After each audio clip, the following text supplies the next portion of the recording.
62% del territorio peruano es Amazonía, con una biodiversidad inmensa, una de las mayores en el mundo, y un potencial económico por descubrir.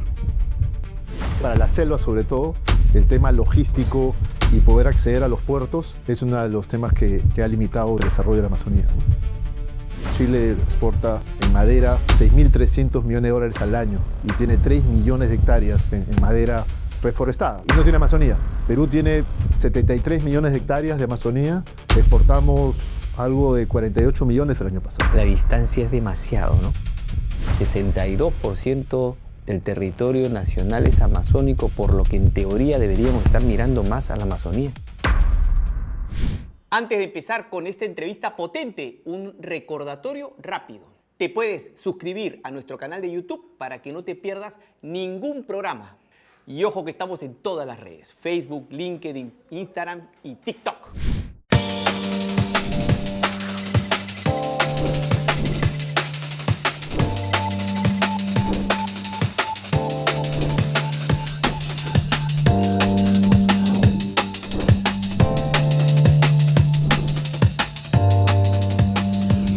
Hola mi querido Perú, soy el profe Marco Loré de Mola y este es tu programa Perú Potencia, construyendo juntos el país que todos queremos.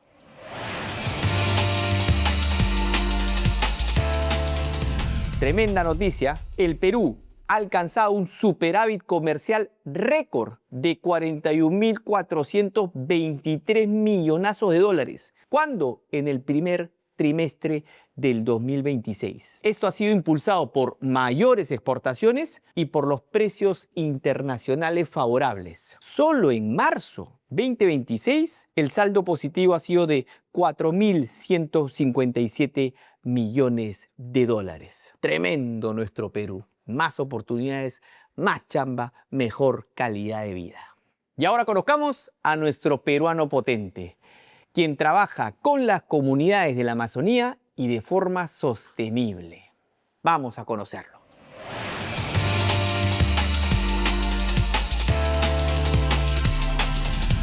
Y hoy nos acompaña Alfonso Morante. Él es director de Ochosur, es una empresa agroindustrial con operaciones en Ucayali.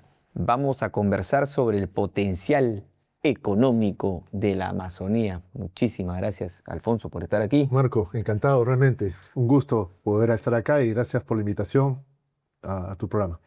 Estamos muy contentos. De hecho, empecemos por un punto clave. 62% de nuestro territorio es amazónico. Teóricamente deberíamos ser un país amazónico. Amazonía. ¿Es correcto? Es correcto, sí. En verdad, mucha gente no conoce el tema geográfico. El Perú siempre ha sido un reto. Los Andes, de alguna manera, han sido una muralla, digamos, entre todo lo que ha pasado en la costa y lo que pasa al otro lado de los Andes. Y en verdad tenemos un territorio maravilloso. 62% del territorio peruano es Amazonía, con una biodiversidad inmensa, una de las mayores en el mundo, y un potencial económico por descubrir. En verdad, los mismos peruanos aún no descubrimos lo que tenemos en la Amazonía. Lamentablemente, como te digo, Lima ha estado un poco de espaldas a la Amazonía y a su potencial, pero estamos trabajando para poner la Amazonía en el centro de la agenda nacional. Es verdad, ¿no? Nuestra cordillera que nos suma en muchos casos también nos ha separado. Sí. No es una pared natural. Sí, es enorme. Como dices tú, es una maravilla porque tenemos todos los ecoclimas del mundo y podemos producir gran variedad de productos y siendo los más competitivos en el mundo, pero a la vez, definitivamente para la selva sobre todo, el tema logístico y poder acceder a los puertos es uno de los temas que ha limitado, digamos, el desarrollo de la Amazonía, ¿no? Vámonos a Ucayali. Correcto. ¿Qué debemos saber de Ucayali? El potencial de Ucayali. Ucayali, digamos, tiene aproximadamente 10 millones de hectáreas, ¿ok? Es más o menos 8% del territorio nacional. Es la segunda región más grande del Perú, luego de Loreto. Tienes, digamos, nuevamente un potencial de biodiversidad inmenso. Tienes agua, a diferencia de la costa, en la selva, digamos, el agua más bien a veces nos sobra. Queremos que pare un poco, a veces nos dé un respiro.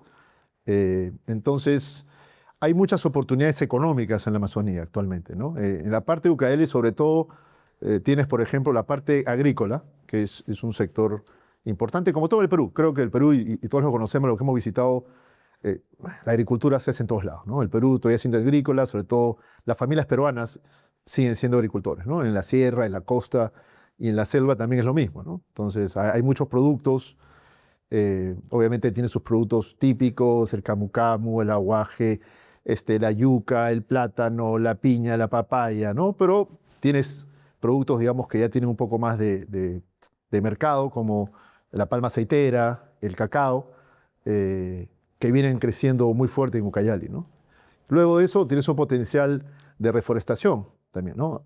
Es un sector importante la parte de reforestación. El Perú es muy pequeño aún, y Ucayali hay mucha potencial de tierras para poder hacer Lo que reforestación. exportamos, ¿te refieres? Exactamente, la exportación, o sea, para que tengas una idea, Chile, está viendo un dato, exporta en madera, reforestación, ojo, no estoy hablando de extracción de madera, sino madera que cultivas, digamos, para producir. Chile está exportando algo de 6.300 millones de dólares al año y tiene 3 millones de hectáreas, digamos, en madera reforestada, o sea, que tú siembras madera para vender. Y no tiene Amazonía. Perú tiene 73 millones de hectáreas de Amazonía, y prácticamente exportamos algo de 48 millones el año pasado. Entonces imagínate esa diferencia de 48 contra 6.300, ¿no? O sea, muestra que hay unas grandes oportunidades, por ejemplo, en el tema de reforestación. La distancia es demasiado, ¿no? 50 millones y nosotros más de 6.000. Perú tiene, como te digo, la segunda Amazonía en Sudamérica, luego de Brasil. Tenemos algo de 100.000, un poco más de hectáreas de palma aceitera, ¿ok? Colombia tiene más de 600.000 hectáreas de palma aceitera. Ecuador, siendo mucho más pequeño, tiene arriba de 250.000 hectáreas. Entonces, ahí te das cuenta que Perú, de alguna manera, se ha quedado un poco rezagado, y si bien eso, obviamente, se ven indicadores que cuando los ves se ven muy mal en la Amazonía, también te da, pues, esa idea de que, oye, acá la oportunidad y el potencial es tremendo, ¿no? ¿Qué falta para poder alcanzar a Ecuador, a Colombia? Yo creo que vamos, hay varias cosas, ¿no? Te diría, yo trataré de separarla en dos partes, ¿no? Una es, falta un shock de infraestructura. La Amazonía, como ya te comenté al comienzo, ha estado siempre a espaldas de los gobiernos. Para mí es una deuda histórica, digamos, del gobierno peruano centralista, limeño, con nuestra Amazonía. Pero aparte de eso, digamos, hay mucha brecha de infraestructura social, ¿no? Temas de agua limpia, que acá lo damos como un hecho, en la Amazonía todavía es un reto, ¿no? La gente sigue tomando agua de cochas, agua de quebradas, agua de ríos, ni siquiera de pozos de agua. Entonces, tienes el tema de saneamiento, tienes el tema de educación, temas de salud, temas de conectividad digital y física. Hay una gran brecha de infraestructura que tiene y urge que se empiece a cerrar, social. En todos los aspectos, Alfonso. En todos los aspectos. Nosotros recorremos, yo viajo bastante a la selva y recorro las comunidades, y realmente la situación es urgente, ¿no? Amerita una acción, digamos, inmediata de las autoridades y también de los ciudadanos, ¿no? Porque a veces uno no conoce, no ve y no siente esa empatía. Uno de peruano va y dice, oye, pero ¿cómo puede ser que mis ciudadanos no estén en estas condiciones, ¿no? Eso es algo que no debería permitirse, porque hay dinero en el Perú, ojo, ni siquiera es un tema de, no, estamos en crisis, no hay dinero, pero hay que empezar a actuar, a empezar a ejecutar. Yo creo que hay un tema de ejecución del Estado, un tema, digamos, de reglas de juego claras en la Amazonía para poder promover la inversión, ¿correcto? Ese es un componente, digamos, claro que se tiene que mejorar, digamos, para poder destrabar todo ese potencial económico que está en la Amazonía. No hay mucha informalidad, o sea, si en el Perú el promedio es 60% de informalidad, que es uno de los más altos ya en el mundo, Latinoamérica. Estamos 70. Estamos 70, 80 en la Amazonía. Entonces, tenemos que formalizar a los peruanos. Ustedes actualmente, para sacar el aceite de palma, ¿cuál es la travesía? Nosotros tenemos plantaciones de palma, dos fundos, ¿no? Allá en Ucayali, que hemos comprado en 2016, que están operando, 10.000 hectáreas de palma en producción, y tenemos una planta extractora de aceites, ¿ok? Que procesa la fruta de esos fundos y procesa la fruta de más o menos 2.000 hectáreas de pequeños agricultores, que son mis socios y parte de mi cadena sostenible, ¿no? Y esa fruta se procesa, es un proceso mecánico, demora 6, 7, 8 horas, y luego sale en cisternas, camiones cisternas, salen, cruzan los Andes, ¿no? Llegan a la costa, van a Chancay. En Chancay tenemos un terminal de almacenaje de aceites, y ahí se almacena para luego hacer la exportación. Entonces, y te das cuenta, y para que tengas una idea, ¿no? Más o menos el costo. El costo normalmente de otras empresas en el mundo, pero La Palma es una industria mundial, de llevar su producto al puerto, está más o menos alrededor de 10, 15 dólares por tonelada de aceite. En nuestro caso estamos a nivel de 60, 65 dólares. Entonces imagínate ya, esas son las cosas que afectan, digamos. Entonces si quieres hacer madera, si quieres hacer la industria competitiva, tienes que darle mayor conectividad, digamos, al país, ¿no? Esa es una barrera. Vámonos a un corte, Alfonso, y seguimos conversando de este tremendo potencial que tenemos en el país y que no lo estamos aprovechando. Excelente. Ya regresamos. Gracias. Perú Potencia llega gracias a Fundación Romero, CIP, Grupo DC y Cerro Prieto.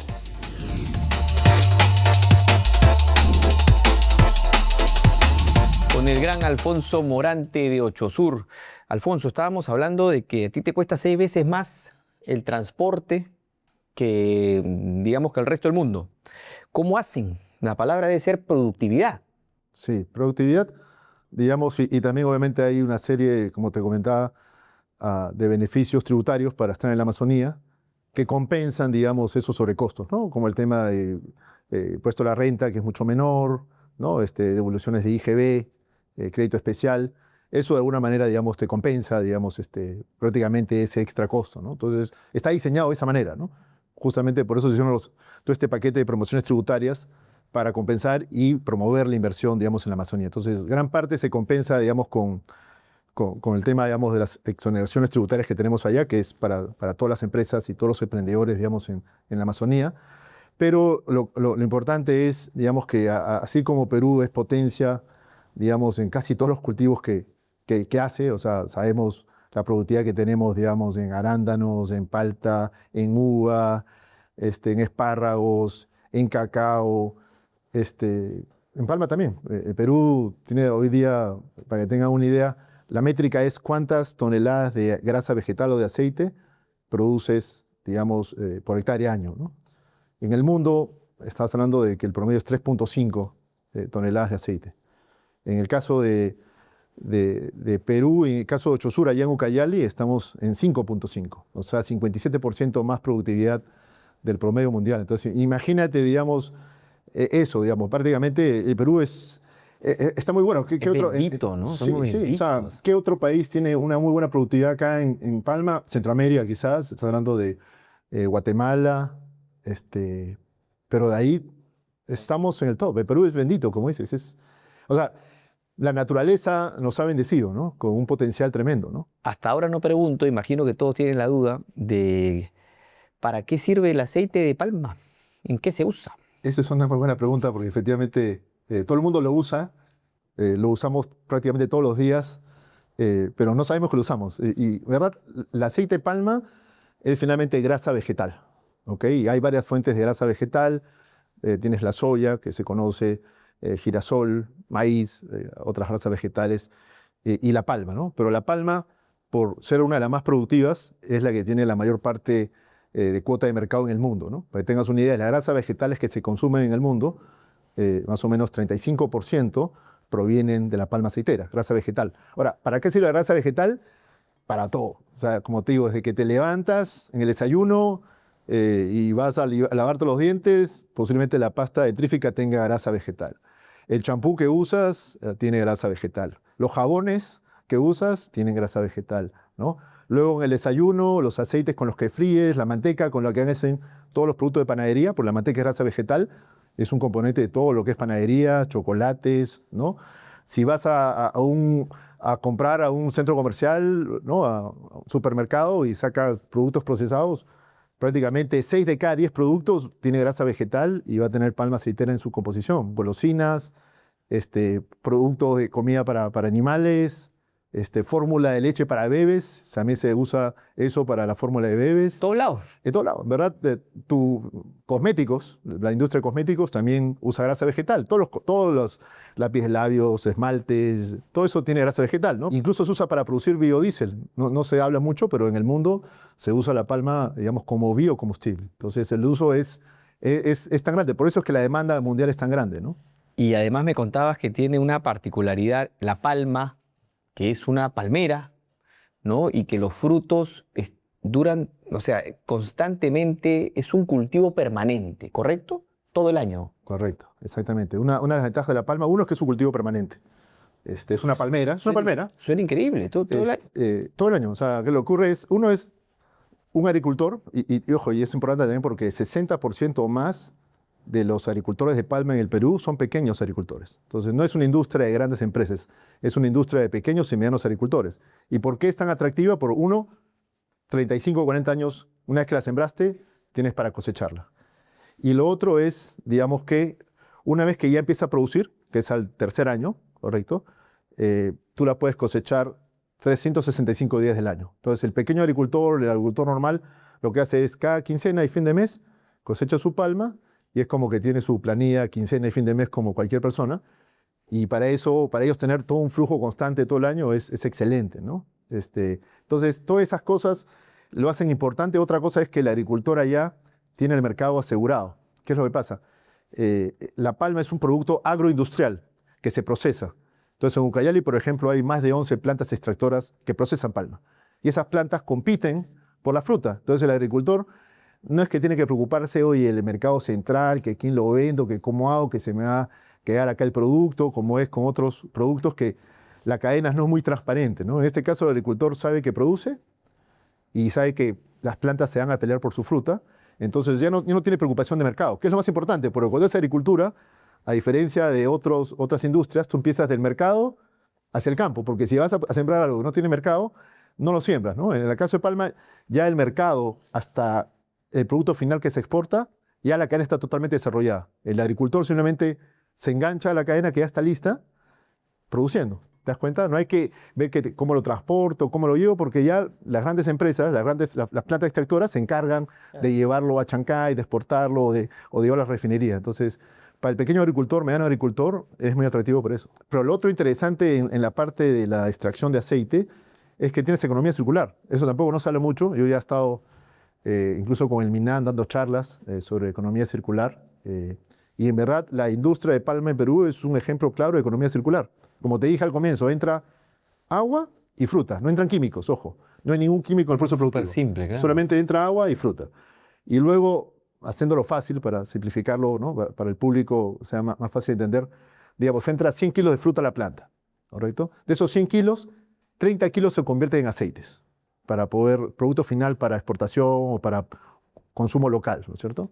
De ahí tienes otros 30 kilos, ¿no es cierto?, que se usan como biomasa para la propia planta, para generar energía eléctrica en la misma planta. Entonces, ¿qué pasa? Mi planta no necesita energía de la red, sino la propia palma genera su propia energía con la biomasa de la fruta, cogeneramos energía renovable. Entonces, la cascarilla del proceso productivo y parte de la fibra de la fruta va a una caldera y en esa caldera produce vapor y con ese vapor obviamente haces todo el proceso productivo y aparte generas con una turbina, en nuestro caso generamos 1.8 megas de energía eléctrica renovable, digamos, con esa biomasa, ¿no? Y finalmente, el 40 kilos, que es básicamente el escobajo, que es esto que te decía, donde viene la palma aceitera, que eso se prensa, eso es compost o abono orgánico y regresa para nuevamente ser abono de las palmas.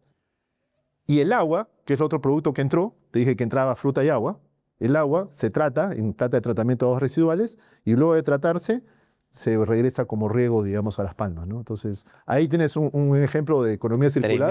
Tremendo trabajo hecho por peruanos, ¿no? Por peruanos, por supuesto, es una industria hermosa. Vámonos a un corte, Alfonso, y regresamos para hablar de las conclusiones del programa. Encantado. Ya regresamos.